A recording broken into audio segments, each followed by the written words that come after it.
The Council of Interstellar Justice had made their decision, and frankly, they looked pretty pleased with themselves. I sat there in the observation deck, watching the transport ships descend toward planet designation KX-779, and I couldn't help but wonder if maybe, just maybe, we'd all made a terrible mistake. But hey, what did I know? I was just Junior Arbiter Vex, the newest member of the Council's Enforcement Division, and apparently my opinion didn't count for much. Those humans violated 17 different treaties, Senior Arbiter Krell announced, his 3 eyes blinking in sequence like some kind of biological traffic light. They deserve everything that's coming to them. What was coming to them was a one-way ticket to the worst planet in our sector, KX-779. The locals called it different things. The fire wastes. The sulfur nightmare. The place where hope goes to die a slow and agonizing death. You get the idea. The planet was a legitimate nightmare. Surface temperature averaged around 48 degrees Celsius on a cool day. The atmosphere was so thick with volcanic ash that you couldn't see the sky most days. Earthquakes happened every few hours. The native wildlife consisted entirely of creatures that seemed to have evolved specifically to make everything else miserable. And the oceans? Let's just say they were less water and more liquid regret. 300 humans, I muttered, watching the transport ships complete their descent. You're sending 300 humans to that hell pit because they wouldn't stop mining asteroids in the forbidden zones. They were warned, Krell snapped. His mandibles clicked together in that annoying way they did when he was feeling self-righteous. Multiple times. They ignored every single warning, every fine, every diplomatic complaint. This is justice, Vex. I wanted to argue, but what could I say? The humans had been reckless, sure. They'd pushed boundaries, bent rules, and generally acted like the laws of civilized space were more like suggestions than actual regulations. But still, this seemed excessive. The transport ships lifted off, leaving behind 300 humans and exactly 0 supplies. That was part of the punishment. Survive or don't. Nobody cared which. How long do you think they'll last? Asked Arbiter Zen, a 4-armed creature from the outer rim who always smelled faintly of rotting fruit. 2 weeks, Krell said confidently. Maybe 3 if they're exceptionally lucky. I didn't say anything. I just watched the planet spin slowly beneath us, its surface obscured by thick clouds of ash and toxic gas. Somewhere down there, 300 humans were probably having the worst day of their entire lives. We left the system the next morning. 6 months passed. I honestly forgot about the humans. We had other problems, other violations to address, other sentences to carry out. The galaxy was a big place, and it turned out sentient species were really good at finding new and creative ways to break the law. Then the message came through I was reviewing case files when my communications console lit up like a festival decoration. Priority 1 transmission. Origin point? KX-779.my blood went cold. Well, not literally, because my species doesn't actually have blood, but you understand the sentiment that I opened the transmission, expecting to hear desperate pleas for rescue. Maybe some begging, possibly some very justified anger about being abandoned on a death world. Instead, I got a cheerful human voice accompanied by upbeat music. Hello, friends across the galaxy. This is Marcus Webb, speaking to you from beautiful Paradise Valley, formerly known as KX-779. I stared at the screen. The human looked healthy, tanned, happy even. Behind him, I could see structures. Not the desperate survival shelters I'd expected, but actual buildings. Stone and metal constructions that looked almost comfortable. We know what you're thinking, Marcus continued, his smile wide enough to show teeth. That should have been threatening, but somehow it wasn't. You dumped us on a nightmare planet and expected us to die horribly. Well, surprise. We didn't. The camera angle shifted, showing a wider view of what the humans had built. My jaw would have dropped if I'd had a jaw. They'd constructed an entire settlement. Roads. Gardens. What appeared to be a functioning irrigation system. In the background, I could see humans walking around, looking disturbingly content with their situation.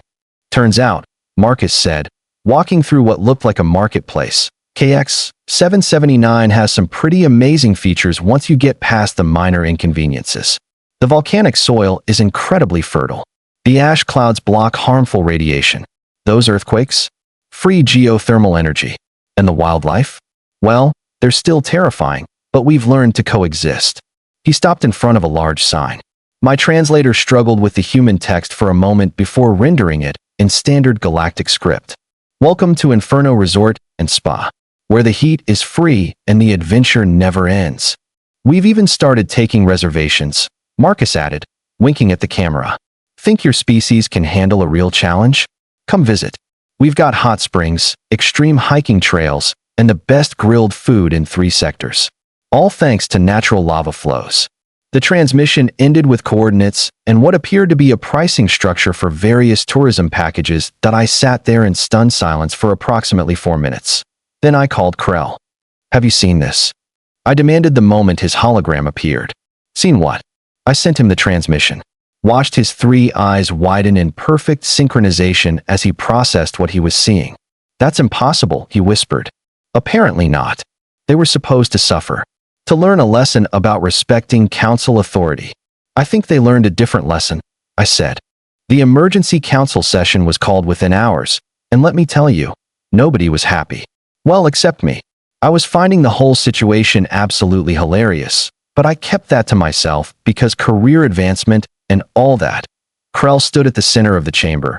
His scales flushed that particular shade of purple that meant he was experiencing what humans might call an existential crisis. Around him, 47 different species representing the major powers of our sector muttered and whispered and made various noises of confusion. Explain this. Supreme Arbiter Morn held up a datapad displaying what I'd come to think of as the brochure. Yes, the humans had actually created a tourism brochure, complete with pictures, testimonials, and a rating system. 5 stars, apparently. Whatever that meant. The humans were meant to perish, Krell said weakly. The planet was checked thoroughly. Our environmental specialists confirmed it was barely survivable, even with advanced technology. We gave them nothing. Clearly, your specialists missed something, said Arbiter Thex, a floating jellyfish creature from the northern quadrant. Because according to this, the humans have not only survived, they're thriving. They've even started exporting goods. That was new information to me. Exporting what?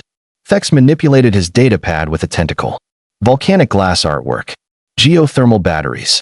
Something called hot sauce that comes with a medical waiver. And apparently, they've begun cultivating a native plant that produces a stimulant compound 3 times more potent than standard caffeine. The chamber erupted into chaos. Voices overlapped in a dozen languages, all saying variations of the same thing. How?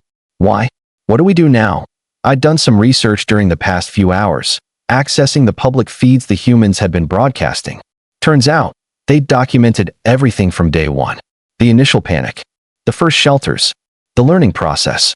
The adaptation point 1 video showed a woman named Riley Carter explaining their water filtration system with the kind of enthusiasm usually reserved for major scientific breakthroughs. See, the volcanic ash is mostly silicon dioxide. With some basic chemistry and the natural heat sources everywhere, we built distillation systems that give us clean water constantly. Problem solved. Another showed a man called Victor Cross casually riding one of those nightmare creatures I'd mentioned earlier. The thing looked like a cross between a lizard and a bear made of knives. He'd named it Fluffy. The council must respond, Morn declared, bringing order back to the chamber. This was meant to be a punishment, not an economic opportunity. The humans have made a mockery of our justice system. With respect, Supreme Arbiter, I said, standing up before I could talk myself out of it. They've actually proven that our justice system needs some serious reevaluation. Every eye, sensor, and sensory organ in the chamber focused on me. I suddenly understood what humans meant by the phrase drowning on dry land. Explain yourself, Junior Arbiter Vex. Morn said coldly that I pulled up my own datapad, hands shaking just slightly. I reviewed the original sentencing guidelines. KX 779 was chosen specifically because it was, quote, incompatible with human biological requirements. Our experts assumed that the heat, toxicity, and hostile ecosystem would eliminate the population within weeks. But those experts forgot something crucial about humans. And what's that? Krell demanded. They adapt. Constantly. Aggressively. Creatively. Earth, their homeworld, has 7 different climate zones. Deserts where the temperature reaches 50 degrees. Frozen wastelands at -40. Jungles so humid that most species would suffocate. Mountains so high that oxygen becomes scarce. And humans live in all of them. Not just survive. Live. Build cities. Raise families. Create culture. I displayed images from Earth, comparing them to KX 779. Look at this. The Great Rift Valley. The Amazon rainforest. Antarctica. The Sahara Desert. Every single one of these environments would kill most spacefaring species within hours. Humans call them home. The chamber had gone quiet. We didn't punish them. I continued. We gave them a challenge. And humans love challenges the way Krell loves regulations. They took everything we thought would destroy them and turned it into resources. The heat, energy, the ash, building materials, the hostile wildlife, transportation, apparently, based on Victor and Fluffy's weekly adventure videos. Morn's expression had shifted from angry to something closer to thoughtful. What do you propose we do, Junior Arbiter? I took a deep breath. We accept reality. KX 779 is now Inferno Resort and Spa. The humans own it. They filed proper territorial claims through 17 legal channels I didn't even know existed.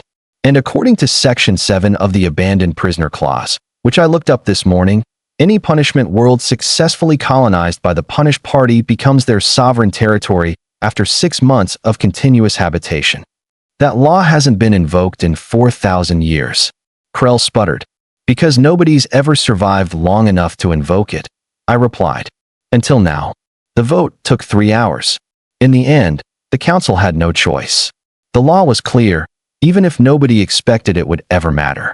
KX 779, now officially renamed Inferno, became recognized human territory. The humans, showing either remarkable grace or spectacular pettiness depending on your perspective, sent a thank you message, along with discount codes for council members interested in visiting. 20% off for first-time guests. Krell submitted his resignation that evening. I got promoted to his position the following week, and 3 months later, I found myself sitting in a hot spring on Inferno, volcanic steam rising around me, a glass of something the humans called lemonade in my hand, watching 2 of those knife-bear creatures play in the distance. Marcus Webb sat beside me, grinning that terrifying human grin. So, Junior Arbiter, enjoying your vacation? Senior Arbiter now, I corrected. And yes, actually, though I still don't understand how you people did this. He shrugged. You wanted to break us. Instead, you freed us from bureaucracy and gave us infinite resources. Honestly, best punishment ever. I laughed then. Couldn't help it.